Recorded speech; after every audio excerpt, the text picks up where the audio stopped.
Noite a todos. Um tempo gostoso, friozinho. Antes de anunciar o texto, vai um recado prático, né? Nesse tempo friozinho, a gente tem uma tendência de ir encolhendo, né? A gente vai se encolhendo assim, encorujar, né? Fica igual a coruja mesmo, daí que vem essa expressão, né? Coruja. E aí o sono bate, irmãos.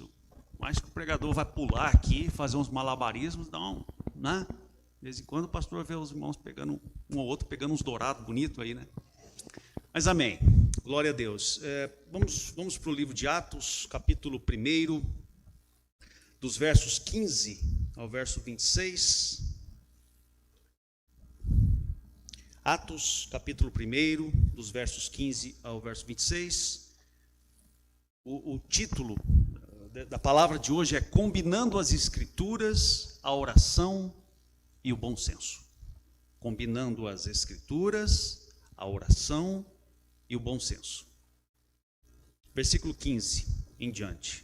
Naqueles dias levantou-se Pedro no meio dos irmãos. Ora, compunha-se a assembleia de umas 120 pessoas e disse: Irmãos, convinha que se cumprisse a escritura que o Espírito Santo proferiu anteriormente por boca de Davi, acerca de Judas, que foi o guia daqueles que prenderam Jesus, porque ele era contado entre nós e teve parte neste ministério. Ora, este homem adquiriu um campo com o preço da iniquidade e, precipitando-se, rompeu-se pelo meio e todas as suas entranhas se derramaram. E isto chegou ao conhecimento de todos os habitantes de Jerusalém, de maneira que em sua própria língua esse campo era chamado Aceldama, isto é, campo de sangue. Porque está escrito no livro dos Salmos: fique deserta a sua morada e não haja quem nela habite, e tome outro o seu encargo. É necessário, pois, que dos homens que nos acompanharam todo o tempo que o Senhor Jesus andou entre nós, começando no batismo de João, até o dia em que dentre nós foi levado às alturas, um destes se torne testemunha conosco da sua ressurreição. Então propuseram dois, José, chamado Barsabás, cognominado Justo, e Matias. E orando disseram: Tu, Senhor, que conheces o coração de todos, revela-nos qual desses dois tens escolhido para preencher a vaga neste ministério e apostolado, do qual Judas se transviou, indo para o seu próprio lugar. E os lançaram em sortes, vindo a sorte recair sobre Matias, sendo-lhe então votado lugar com os 11 apóstolos. Obrigado, Senhor, pela tua palavra. Obrigado porque mais uma noite o Senhor nos refrigera a alma, nos alimenta com a tua palavra, que é o maná para as nossas vidas espirituais. Abra o nosso coração, prepara o solo do nosso coração para receber a tua palavra, que seja como uma semente que cai em boa terra. Em nome de Jesus, amém. Irmãos, eu tenho colocado diante de Deus, né, e agora vou colocar diante da igreja também, já coloquei diante da minha esposa, um desafio que eu tenho me proposto a desempenhar, né? É pregar expositivamente, né? A gente sabe que a pregação expositiva é uma pregação onde obrigatoriamente o pregador, né, o responsável pelo sermão, tem que se ater ao texto, né? No sentido de que você não consegue ficar fazendo malabarismos, né, para usar o texto para corroborar algo que você queira falar. Portanto, a pregação expositiva tem sido o método de pregação mais utilizado pelos nossos pais da igreja, pelos apóstolos e também, nesses tempos, pelos grandes expositores da palavra de Deus, que tem sido referência para a minha vida também. Eu já fiz a exposição do primeiro capítulo de Atos, né, em todos os versos que antecederam esse texto que nós vemos hoje, portanto, os 14 primeiros versículos. Eu pretendo dar uma certa continuidade, sempre expositivamente, para que a gente tenha aí uma exposição de um livro total da Bíblia, né? E, obviamente, em um domingo ou outro, né, com a direção de Deus, eu posso interromper essa sequência e fazer uma exposição temática. Então, estou abrindo meu coração para os irmãos, porque eu estou no meu período de licenciatura, embora eu já tenha sido sabatinado pelo presbitério no tocante ao sermão. O meu compromisso, irmãos, é com a igreja, no sentido de alimentar a igreja com a palavra de Deus. Esse é única e exclusivamente o objetivo da palavra. Bom, vamos então ao texto. O texto que nós lemos, o versículo de número 15, começa dizendo naqueles dias, né? Embora a maioria dos comentaristas acredita que esse naqueles dias é um tempo muito vago, né? Não dá para precisar quais dias eram esses, né? Mas dá para inferir, dá para deduzir que importantes acontecimentos, né, como por exemplo o aparecimento de Jesus aos seus discípulos, né, e as outras pessoas, né, logo após a sua ressurreição, a própria ascensão de Jesus aos céus, que foi visto por várias pessoas, foram acontecimentos que marcaram aqueles dias, né? Então, repito, embora naqueles dias não se precise exatamente quais eram aqueles dias, no sentido temporal, nós podemos afirmar biblicamente que naqueles dias muitos acontecimentos extraordinários, altamente significativos para a vida da igreja aconteceram, né? E eu também já quero encorajar você a criar expectativas, né, em relação à palavra de Deus, porque há também acontecimentos milagrosos, poderosos, exponencialmente poderosos de Deus para as nossas vidas, exatamente nessa noite do dia 18 de julho de 2021. Então, aqui nós temos um período, né, que vai entre a ascensão de Jesus e o Pentecostes. Então, logo que Jesus é ressuscitado, Jesus fica 40 dias entre os seus discípulos, com os seus discípulos, 40 dias. E nós temos mais 10 dias entre a ascensão de Jesus e o Pentecostes. Então nós estamos aí num intervalo entre 40 e 50 e 60 dias, 2 meses, um pouco menos do que isso, em relação a dois acontecimentos que vão marcar assim, bastante contundentemente o nascimento dessa igreja, a igreja da qual nós fazemos parte hoje, para a glória do Senhor Jesus. Irmãos, esse foi um período de espera. Obviamente que quando Jesus disse, ficai em Jerusalém, não saiam de Jerusalém, fiquem em Jerusalém até que do alto sejais revestidos com o poder de Deus. Vejam, esse foi um tempo de espera, mas um tempo de espera ele não pode ser confundido com um tempo de inatividade. Foi um tempo de espera, mas um tempo de muita oração. O versículo começa dizendo, o texto que nós lemos começa dizendo que naqueles dias os discípulos estavam reunidos em Jerusalém e eles oravam de forma perseverante. Perseverante. O texto nos diz que essa assembleia de irmãos era composta mais ou menos por 120 pessoas. Antes de entrarmos no desenvolvimento do texto propriamente dito, eu quero destacar aqui, irmãos, a importância vital da oração para a vida cristã, não é? O verbo grego aqui está no imperfeito, e ele denota ação repetitiva, uma ação constante, uma ação habitual. O verbo perseverar, que é o procrastereu, ele significa estar ocupado ou ser persistente em toda atividade. Irmãos, oração não é algo esporádico na vida do cristão. A oração tem que ser uma marca do cristão, não é? Nós deveríamos ser encontrados muito menos tempo não estando em oração do que estando em oração. Eu não sei como é que tem sido a sua vida de oração, mas quero que você pense a respeito dela. O que é que tem ocupado mais a sua vida? Você tem sido persistente na obra de Deus? Irmãos, combate-se para orar e combate-se na oração. Não venha me dizer que orar é fácil. porque eu não acredito. Se você me disser que orar é fácil, eu vou pedir para você a fórmula. E aí você vai se enrolar, porque não tem facilidade. Eu não estou falando que falar com Deus é difícil. Eu estou dizendo que você praticar oração é difícil.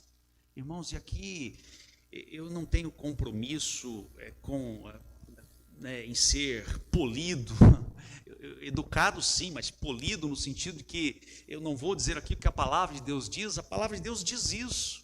E nós temos, irmãos, que abrir os nossos ouvidos, o Espírito Santo fazer a obra nas nossas vidas, para que a gente não seja crentes que vivem na média. Tem uma palavra feia, né, que eu evitei dizer aqui, mas agora eu vou dizer, que é estar na média. A gente é muito satisfeito com a média. Como é que você está? Estou bem. Você pergunta para um aluno se ele está bem na escola. Estou bem. Como é que você está? Estou na média. Ou seja, estou ali. Estou igual a maioria. E estar na média é o mesmo que ser medíocre. Meus irmãos, na vida cristã, nós não podemos estar na média. Nós temos que sair do nível da mediocridade. O primeiro hino que nós cantamos fala exatamente disso. Há um lugar de descanso, há um lugar onde o mundo não me influencia. E eu vou dizer, irmãos, se nós não estivermos nesse lugar, que é o lugar de oração, nós já estamos influenciados pelo mundo. Ninguém aqui, a começar em mim, tem condições absolutas de dizer assim, essa influência eu vou dizer não para ela. Se não for a graça, a misericórdia, o sangue de Cristo, a armadura de Deus, na qual nós nos revestimos todo dia, nós vamos ser influenciados. Eu pergunto, para encerrar essa primeira parte, que nota você atribuiria à sua vida de oração numa escala de 0 a 10? Contando que 0 é nenhuma oração, muito insatisfeito, e 10 é altamente satisfeito. Mas também cuidado com essa avaliação, não é? Porque o muito satisfeito também é perigoso, não é? Você está satisfeito, né, com essa vida que você tem levado de oração, irmãos? Não é fácil. Se você quer enfrentar um desafio, decida essa semana orar mais do que você orou a semana passada. E você vai ver o quanto é difícil. Depois, se você quiser compartilhar comigo, eu vou ficar muito feliz, porque eu vou poder orar com você e descobrir genuinamente que a gente mais sofrida tanto quanto eu nesse aspecto. Irmãos, eu particularmente tenho enfrentado extrema ansiedade em minha vida, né? Por natureza eu sou ansioso, minha personalidade é assim. Eu confesso que isso não me traz nenhum conforto, né? Às vezes eu de uma certa forma, né, no bom sentido, eu invejo pessoas que são muito tranquilas, né? Pessoas que nada tira o seu sono, que a gente até brinca, né? Tanto faz a correr para baixo como correr para cima, está sempre bem. Eu não tenho essa facilidade, talvez seja pela criação, é a própria personalidade mesmo. E isso, como eu disse, não me traz nenhum conforto, né? Muito pelo contrário, talvez esse seja o meu espinho na carne, porque eu já tenho clamado tanto a Deus para ter misericórdia de mim, e eu tenho aprendido, né, algumas coisas importantes. Então, quantas vezes nós temos vivido nesse intervalo entre a promessa e a sua efetiva ocorrência, e nós ficamos ansiosos porque o nosso tempo não é o tempo de Deus. Aqueles irmãos tinham testemunhado a ascensão de Jesus aos céus, do Messias, do protetor, do possível governador daquele império, e ele então vai embora, e ele promete que o Consolador viria. Ele disse: não saiam de Jerusalém. Os discípulos não sabiam se aquela promessa ia acontecer na semana seguinte, no dia seguinte, no mês seguinte, no ano seguinte, na década seguinte, ou se até hoje nós estaríamos esperando o Espírito Santo. O que eles fizeram? Oraram. Como? Permanentemente. Então, diante dessa minha situação de ansiedade, eu comecei, entre aspas, a lutar com Deus. Aquele estilo Jacó, né? Então, qual tem sido a resposta de Deus para mim? Eu conto para os irmãos. Tem sido esse texto: perseverar na oração e memorar e rememorar a Sagrada Escritura. É o que veremos na exposição desse texto. Peço que os irmãos orem pela minha vida, orem pelo meu ministério, orem por minha família, especialmente pela minha esposa, que tem me sido de grande auxílio, né? Até brinco aqui, uma verdadeira Laís Vambora, né? Laís Vambora. Não porque eu mereça ou porque ela é boa, mas sim porque Deus é misericordioso conosco e as suas misericórdias não têm fim. Eu reforço a importância dos irmãos manterem os olhos no texto das Escrituras. Muito embora ele seja projetado aqui, eu acho bastante válido nós nos acostumarmos em folhear a Bíblia, né? Ir e vir, embora a nossa exposição não seja uma exposição temática, onde a gente vai correr muito nas Escrituras, fazemos isso mais na escola bíblica dominical, mas eu gostaria muito, se você não tem dificuldade de ler perto, use a sua Bíblia, né? Deixe aqui só para alguma intercorrência mais complicada. Então vamos ao texto. Versículo, então, os 3 primeiros versículos falam da situação onde esses irmãos estavam, quantos eles estavam, o que eles estavam fazendo, né? E Pedro, o texto vai dizer que ali logo no primeiro versículo, né, Pedro interrompe, né, aquele momento de oração, ele assume a liderança, né? Quem é esse Pedro? É aquele Pedro que havia negado Jesus, é esse mesmo, né? Mas ele se arrependeu e foi perdoado, né? Pedro se levanta no meio dos irmãos e evoca a Escritura. E o que ele diz? Ele reitera que ela foi inspirada pelo Espírito Santo, pela boca dos profetas, e aqui no caso específico do rei Davi, né? A respeito de Judas Iscariotes. Se você olhar no rodapé da sua Bíblia, provavelmente você vai ver menção a dois textos de Salmos, que é o Salmo número 69, versículo 25, e o Salmo 109, versículo 8, né? Está aí no rodapé das suas Bíblias. O Judas que traiu Jesus era contado entre nós e teve parte nesse ministério, diz o versículo 17. Irmãos, embora o objeto da exposição nessa noite, né, não seja o objeto da exposição nessa noite, convém lembrar que Judas era um apóstata. Essa é uma terminologia que ainda causa muita confusão no meio cristão, especialmente nos reformados, né? Mas não tem segredo, irmãos. O que é um apóstata, né? É um crente nominal, simples assim. Um apóstata é um crente nominal. Se você perguntar, pastor, um crente que não é nominal, que não é um crente efetivamente convertido, ele pode se apostatar? Claro que não, irmãos. Claro que não. Porque nós temos a base bíblica da perseverança dos santos, que na verdade a perseverança não é dos santos. Há uma confusão aí na hora de entendermos isso. A perseverança é de Cristo em nos sustentar até que Ele venha. E Jesus disse: aquele que o Pai me der, não vou perder, né? Não vou perder. Então, um crente nominal, ele fez profissão de fé, ele está rolado como membro de uma igreja, ele abandona a fé nominal, ele trai a fé nominal que outrora afirmou reconhecer e aceitar de forma integral e nominal. Esse crente, em algum momento, ele pode se apostatar. Se ele não se apostatar da fé, ele não também, né, será um apóstata naquele grande dia, quando Jesus Cristo vier para buscar a sua igreja. Eu só quero lembrar aos irmãos que o rol de membros da igreja aqui na terra não é o mesmo rol de membros da igreja celestial. Por isso nós precisamos clamar ao Senhor com toda a súplica, não porque nós desconfiamos da garantia da nossa salvação, não, mas porque precisamos das misericórdias do nosso Senhor.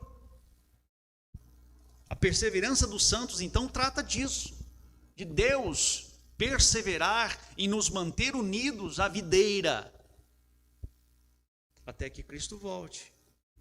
E nesse momento eu peço mesmo que o Senhor abra os nossos olhos espirituais, daqueles que estão me ouvindo nessa noite, tanto aqui na igreja presencialmente, quanto pelas redes sociais. Vamos prosseguir. Versículo 18. Ora, este homem adquiriu um campo com o preço da iniquidade, e precipitando-se, rompeu-se pelo meio, e todas as suas entranhas se derramaram. E isto chegou ao conhecimento de todos os habitantes de Jerusalém, de maneira que em sua própria língua esse campo era chamado Aceldama, isso é campo de sangue, porque está escrito no livro dos Salmos: fique deserta a sua morada, e não haja quem nela habite, tome outro o seu encargo. Pedro continua usando da palavra e falando com os irmãos presentes naquela assembleia, ratificando que aquilo que tinha sido dito e ocorrido a respeito do ex-apóstolo Judas, como a escolha do seu substituto, estavam sob o propósito de Deus. Deus não foi pego de surpresa quando Judas apostatou. Deus falou: nossa, será que dá tempo de fazer uma assembleia extraordinária rapidinho aí, para a gente escolher um outro apóstolo para ocupar o colégio apostólico, porque não pode ficar só com 11, tem que ter 12? Não, Deus não foi pego de surpresa. O Deus que nós servimos é um Deus soberano, tem o domínio de todas as coisas estão sob seu total domínio e cuidado. Importante ressaltar aqui, irmãos, embora seja quase uma curiosidade, mas é bíblica. Se você for ler esse mesmo relato, que não seja feito por Lucas, talvez em Mateus ou algum outro evangelho, você vai ver dizendo que Lucas foi e se enforcou, né? E aqui está dizendo que ele, precipitando-se, rompeu pelo meio e todas as suas entranhas se derramaram. Alguns podem dizer assim: alguém está relatando uma coisa que não é muito verdadeira, né? Mas estudos, irmãos, nos permitem, a partir do grego, né, do hebraico, do grego, permite inferir com bastante veracidade que Pedro se enforcou sim, né? Mas ele se enforcou no vale de Inom, né? Muito penhasco, muito despenhadeiro. E é bem possível que a corda ou o galho onde ele se enforcou tenha se rompido. E ele caiu em cima de algumas pedras pontiagudas e realmente, né, se dilacerou ali, suas vísceras vieram todas para fora. Então foi uma morte bem matada, né? Enforcado, cortado ao meio, esmigalhado pelas pedras, enfim. Então não há contradição no texto, tá? Estou dizendo isso mais para os irmãos ficarem seguros de que a Bíblia não se contradiz, né? Inclusive nesses pequenos detalhes, né? Então, na sequência, Judas, perdão, irmãos. Então, todo lugar que eu disse Pedro, Judas, misericórdia. Pedro é o que está falando aqui, né? Na sequência, Pedro relata alguns requisitos fundamentais para a escolha do substituto de Judas. Irmãos, antes de eu falar sobre esses requisitos, eu quero chamar a atenção dos irmãos para algo muito importante. Veja que eu disse no início que eles estavam num período entre a ascensão de Jesus e a iminência da descida, da ocorrência do Pentecostes, né? Que eles não sabiam exatamente quando aconteceria. E esses homens então viviam uma vida totalmente envolvida em oração. Enquanto você espera, você ora. Foi aí que eu trouxe então o meu exemplo de uma vida ansiosa, de alguém que luta com ansiedade. Enquanto as coisas não acontecem, eu oro. Eu tenho que orar, e tenho que ler a Bíblia, e tenho que crer na palavra do Senhor, e tenho que fazer aquilo que está na minha competência fazer. É por isso que o texto, o sermão, eu coloquei compreendendo, não é, a oração, as escrituras e o bom senso. Porque, irmãos, é como você falar assim: pastor, o senhor pode orar comigo? Eu não tenho sentido vontade assim de ir na escola bíblica dominical, sabe, pastor? Então, e nesse tempo de friozinho assim, tá, irmão, vou orar sim, vamos orar aqui. Senhor Deus, abençoa a vida do meu irmão. Senhor, como é que eu faço? E agora? Tira a vontade dele de dormir, mas a vontade de dormir é normal. O Senhor nos fez assim. Senhor, irmão, não sei não como é que eu oro, vai. Vamos fazer o seguinte, vamos conversar aqui, vamos usar o bom senso. Que hora você vai dormir? De sábado para domingo? Bom, 2, 3 horas. Pois é, irmão, começa aí. Olha, o corpo precisa de mais ou menos 7 horas, 8 horas para descansar, depende muito do metabolismo, do relógio biológico. Se você começar então a dormir meia-noite, 23 horas, 22 horas, será que você não vai acordar mais disposto? Misericórdia, irmãos, bom senso, bom senso. Ou você quer que Deus manda anjo para tirar o seu cobertor, puxar você pelo pé? Quem faz isso é o capeta.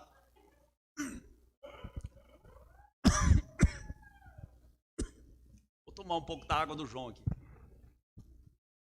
Quem faz isso é o capeta. E ele pede, e ele vai te puxar, não é para trazer para a escola bíblica dominical, não, meu irmão, é para levar para outro lugar. Então, vejam, com isso eu quero dizer que esses irmãos estavam orando, comprometidos com a vida espiritual, mas eles também estavam ocupados com as causas do reino de Deus. E eles sabiam que Judas havia traído, estava morto. Havia uma vaga no colégio apostólico e precisava ser preenchido. Jesus não chamou 12 por acaso. Há uma simbologia importante e eles estavam valorizando isso. E aí no 21 eles dizem assim: é necessário, pois, que dos homens que nos acompanharam todo o tempo que o Senhor Jesus andou entre nós, começando o batismo de João até o dia em que dentre nós foi levado às alturas, um destes se torne testemunha conosco da sua ressurreição. Então, eles propuseram 2, José chamado Barsabás, cognominado Justo, e Matias. Irmãos, vejam as qualificações para os homens que poderiam ser candidatos a ocupar o lugar de Judas Iscariotes. Primeiro, é que o candidato deveria ser alguém que estivesse associado a Jesus desde seu batismo por João até sua ascensão. Ou seja, deveria ser alguém que estava diretamente conectado a Jesus Cristo. Deveria ser alguém que tivesse caminhado com Jesus. Deveria ser uma testemunha ocular. E a segunda qualificação, e vejam que essa fase aqui é eliminatória, né? Assim sendo, o candidato deveria então ser testemunha da ressurreição. Isso quem está dizendo são os discípulos, encabeçado por Pedro, né? Irmãos, a ressurreição foi o ponto central da pregação apostólica. A ressurreição é o ponto central em nossa vida cristã de evangelização, conforme diz Atos 1:8. Mas recebereis poder ao descer sobre vós o Espírito Santo, e sereis minhas testemunhas, tanto em Jerusalém como em toda a Judeia e Samaria e até os confins da terra. Obrigado, meu irmão. Irmãos, nós só poderemos ser testemunhas de Jesus se crermos na ressurreição. Só poderemos falar de Jesus para os perdidos se tivermos experimentado, vivenciado o novo nascimento, a nova vida que há em Cristo Jesus. Vocês imaginem, João, se você me permite, vou usar o exemplo seu de novo com a Márcia aqui. Já usei no outro domingo, né? Em outro momento. É porque quando eu olho lá para o teu WhatsApp, né? Aquela foto maravilhosa naquele lugar. Imagine você, João, e a Márcia chegando aqui dizendo: irmãos, estamos felizes, Deus nos abençoou, né? Nós fomos num lugar muito bacana, abençoado, Punta Cana. Oh, que bacana, então. Glória a Deus. Como é que é lá? Nossa, é muito bom. Legal. Agora vocês imaginam chegando aqui, irmãos, olha, Punta Cana é um lugar maravilhoso. Você já foi lá? Não, eu assino uma revista de turismo. Eu estava vendo, rapaz, é cada foto bonita. Peraí, irmãos, quem está falando com propriedade aqui? Eu, que li a revista, ou o João e a Márcia que foram lá, que estiveram lá, que é capaz deles narrarem aqui até a brisa da manhã, o final da tarde, a nitidez da água. Meus irmãos, nós só podemos falar de Jesus, irmãos. A chama do Espírito só vai queimar no nosso coração se nós tivermos experimentado a nova vida que há em Cristo, meus irmãos. Eu não posso falar de algo que eu conheço só de ouvir falar. Muito bem. Essa fase eliminatória, então, colocou 2 candidatos na fase seguinte, né? O texto vai dizer que é José Barsabás, que significa filho do sábado, e Matias, que quer dizer presente de Jeová. Os 2 candidatos, então, eles vão passar agora para a fase seguinte. Qual era o critério para a próxima fase? Era necessário ser um homem de fé. Nessa fase, somente o Espírito Santo, irmãos, pode perscrutar o coração. Ninguém pode olhar para mim, só porque eu estou narrando aqui, trazendo a palavra de Deus, expondo a palavra de Deus, que sou homem de fé. Ninguém pode olhar para o presbítero e dizer: o presbítero é homem de fé. Quem somos nós? Porque estamos na igreja, somos de fé? Não, isso é muito superficial, é impossível. Só um, que é o Espírito Santo, pode, de fato, testificar da fé que tem no nosso coração. Então o que eles fazem? 24. E orando disseram: Tu, Senhor, que conhece o coração de todos, revela-nos qual destes dois tem escolhido. Perceberam, irmãos? Que até os dois, eles colocaram os critérios, bom senso, né? Bom senso. Eles não foram orar antes, dizendo, Senhor, dá-nos aí o edital, como é que vai ser, os requisitos para quem vai ocupar o lugar de Judas. Não, bom senso. Tem que ser alguém que esteve com Jesus, que caminhou com Jesus, que testemunhou a ressurreição. 2. Agora, a próxima fase, eles já não conseguem mais. O que eles fazem? Oram. Espírito Santo, o Senhor é aquele que sonda os corações. Quem o Senhor vai escolher para preencher a vaga nesse ministério e apostolado, do qual Judas se transviou, indo para o seu próprio lugar? Aí, eles terminam de orar e fazem o quê? O 26, o último versículo nos diz: e os lançaram em sortes, vindo a cair sobre Matias, sendo-lhe então votado lugar com os 11 apóstolos. Eu quero só fazer menção aqui, irmãos, ao texto de Provérbios, capítulo 16, versículo 33, na Nova Almeida Atualizada, e diz assim: para fazer um sorteio são lançados os dados, mas toda decisão procede do Senhor. Eu vou repetir. Provérbios capítulo 16, versículo 33, na versão Nova Almeida Atualizada. Para fazer um sorteio são lançados os dados, mas toda decisão procede do Senhor. Esse era um costume judaico, lançar a sorte a partir de dados, né?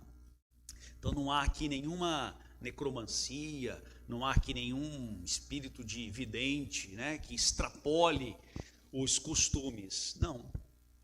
Eles oraram, eles sabiam que eles não poderiam perscrutar o coração de ninguém, eles reconheceram a total soberania de Deus nesse quesito, depois voltaram para o bom senso. Usaram o quê? O costume. Então, meu irmão, se você não tem tido vontade de ler a palavra de Deus, eu vou dizer para você o seguinte: ore e leia a Bíblia, mas eu não tenho vontade de ler, então use o bom senso. O que o bom senso diz? Se eu não tenho vontade de fazer algo, aí é que eu tenho que fazer aquele algo para eu criar vontade. Irmãos, pensem, nós estamos sob o pecado. O salmista diz: em pecado concebeu minha mãe. Nascemos em pecado. Ninguém precisa falar para o neném que ele não pode bater no rosto do papai, da mamãe, que ele não pode bater no coleguinha. Então nós temos que educar. O que é educar? Alguém precisa dizer a alguma criança quando está crescendo que não pode botar o dedo na tomada que dá choque? Não, a gente vai lá e tampa a tomada. Ele diz: olha, dá choque. Vida cristã é assim, irmãos. Nós somos pecadores. Deus nos gera e nós não vejo a hora de chegar domingo para ir à igreja. Só se você estiver usando a igreja para outra coisa, meu irmão. Mas só o Espírito Santo pode gerar. Agora, se você quer ter vontade de estar em comunhão, se você quer ter vontade de estar na igreja, se você quer ter vontade de ler a Bíblia, se você quer ter vontade de orar, mas não ora, mas não lê a Bíblia, mas não vem à igreja, você não está usando o bom senso. Desculpa, não tem mágica. Como é que se aprende a andar de bicicleta? Eu lembro que o meu anteparo, quando eu caía, porque para andar de bicicleta, quando você está aprendendo, o problema é o equilíbrio. Depois você fica admirado de andar sobre duas rodas. Não é isso? O equilíbrio é quando vai diminuindo a velocidade, eu caía sempre num lixo. Então era o meu local para onde eu me machucava, mas tinha muita jabuticaba nesse lixo. Porque tinha o meu vizinho, caía muita jabuticaba no chão, ele varria e levava com um carrinho de mão e jogava lá. Eu lembro que eu ficava aqui assim, as pernas, com aquela nódoa da jabuticaba, mas para mim estava beleza, eu não me machucava, né? Eu só caía lá, esparramava assim, até um dia que eu passei direto, não caí, aí já mais devagar aprendi. Como é que eu aprendo a andar de bicicleta? Andando. Irmãos, Deus nos dá as condições, igreja é para isso. Ô pastor, não sei orar, então se associe com alguém que já ora mais tempo que você. Mas precisa se associar, bom senso. Pastor, eu tenho dificuldade com a Bíblia. Então vem à escola dominical, tem professores aqui que têm o compromisso de ensinar a palavra de Deus. E logo você está sendo um professor também. Irmãos, observem. E lançaram sortes, vindo a sorte cair sobre Matias, sendo então botado no lugar com os 11 apóstolos. Um detalhe. Essa foi a última vez que a Bíblia menciona a prática de lançar sortes. Nunca mais. Nunca mais. A vinda do Espírito Santo tornou essa prática desnecessária. Lembrem que o Espírito Santo ainda não tinha vindo. Tá bom? Não tinha vindo. Por isso que eu acrescentei o bom senso. Não que hoje o bom senso não esteja valendo mais. Porque, aliás, eu acho que tem muito cristão que não tem uma qualidade de vida melhor por falta de bom senso. E muitos por preguiça também. Preguiça. Preguiça aqui eu estou jogando na falta de bom senso também. Não é? Porque, irmãos, vejam, às vezes eu chego para os meus alunos, quando a gente está em aula presencial, e digo, olha, vocês são privilegiados, né? Tem aqui com vocês um professor que estudou aí 15 anos, 16 anos, para obter um título de doutorado, que é um negócio assim, o reino de Deus não vale nada. Estou falando lá na minha profissão, né? É um requisito para você dar aula numa universidade federal. Não é fácil, né? Eu sempre digo que um título de doutorado não torna ninguém melhor do que ninguém, mas não é para qualquer um também. Eu mesmo quase me estrambelhei no meio do caminho para chegar lá, só por misericórdia. Aí eu digo assim, se você não aproveitar esse momento, o conhecimento do professor, a competência, a condição que ele tem de fazer você crescer profissionalmente, preparar você profissionalmente, meu filho, então pode ir embora. Eu faço as continhas para ele, mostrar quanto é que ele custa por mês, porque eu mesmo estou pagando ele. Se ele é público, ele fica assim, com a bocona aberta. Pois é, você valoriza. Você valoriza. Porque aqueles que estudam em universidade particular trabalham o dia inteiro. Eu mesmo, quando comecei a dar aula, eu dava aula para aluno que chegava com macacão de oficina, cheirando a diesel. E davam muito mais valor no ensino do que esses camaradinhos que vêm com tudo pago, até um carro na garagem tem. Transporta isso agora para a vida cristã, irmãos. Às vezes nós queremos crescer espiritualmente. Ou pior, às vezes nem temos vontade de crescer. Cuidado, eu comecei dizendo que tem dentro da igreja crente nominal. Que não cabe a mim, não cabe a ninguém vai fazer isso. Isso é obra do Espírito Santo. Por isso, irmãos, que a palavra é pregada todo domingo. É para que o Espírito Santo perscrute o nosso coração, sonde o nosso coração, mude o nosso entendimento, nos transforme. E eu vou concluir. E quero me valer aqui das palavras do reverendo John Stott. É muito instrutivo notarmos o conjunto de fatores que propiciaram a descoberta da vontade de Deus quanto à questão da escolha do substituto de Judas. Primeiro, vieram as orientações gerais das Escrituras, indicando que deveria haver uma substituição. Pedro evocou as Escrituras. Depois, eles usaram de bom senso. Se o substituto de Judas deveria ter o mesmo ministério apostólico, ele deveria também ter as mesmas qualificações, incluindo a experiência de ser uma testemunha ocular de Jesus e ser escolhido pessoalmente pelo mestre.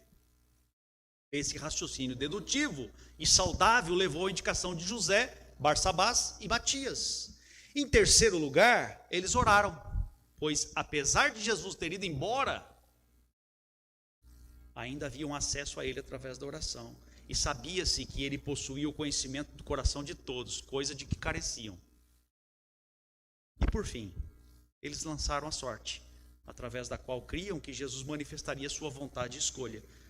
Deixando de lado esse quarto fator aqui, que eu já falei sobre ele, a sorte, porque agora o Espírito Santo já nos foi dado, né? Os outros três, as Escrituras, a oração e o bom senso, irmãos, é uma combinação completa e muito confiável pela qual Deus nos guia hoje. Busquemos a Deus em oração. Ouçamo-lo pelo estudo sistemático das Escrituras. Usemos e abusemos do bom senso. A Ele seja a glória, a honra e o louvor para todos sempre. Amém. Vamos orar, irmãos? Pai Santo, obrigado pela tua palavra. Obrigado porque ela nos traz refrigério. Muitas vezes ela nos traz até certo incômodo. Senhor, eu me descanso na tua presença, porque esse incômodo é um incômodo santo.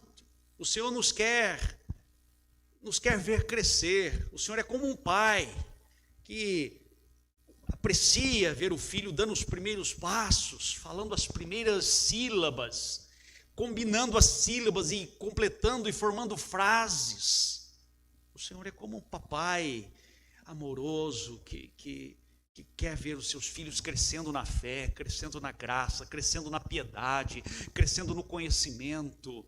Meu Deus, nos dê mais da tua palavra, nos dê condições de sermos mais próximos de ti, com uma vida de oração mais significativa, mas também nos ajude a usarmos do bom senso, a dizermos para ti aquilo que temos tido dificuldade e a enfrentarmos as dificuldades no nome de Jesus. Senhor, eu tenho orado para que o Senhor levante aqui um povo destemido, para que o Senhor levante aqui, oh meu Deus, um povo que tenha a segunda visão de Geazi, depois da intervenção de Samuel. Ao olhar pela primeira vez, Geazi viu o exército inimigo cercando a cidade, mas quando olhou pela segunda vez, sob a ordem do profeta, ele viu carros de fogo e anjos do Senhor no cume dos montes. Pai, no nome de Jesus, eu oro, Pai, pela tua igreja, pela nossa vida espiritual, pelo crescimento, pelo amadurecimento desse povo. Muitos virão para saber o que é que está acontecendo aqui, porque Atos mostra isso, que o Senhor ia acrescentando à igreja aqueles que iam sendo salvos. E nós cremos na tua palavra, Senhor. A tua palavra está sendo pregada aqui nesta noite, não de uma forma figurativa, não para preencher uma liturgia, mas porque nós cremos nela, porque ela é viva, ela é eficaz e ela transforma as nossas vidas no nome de Jesus. Amém.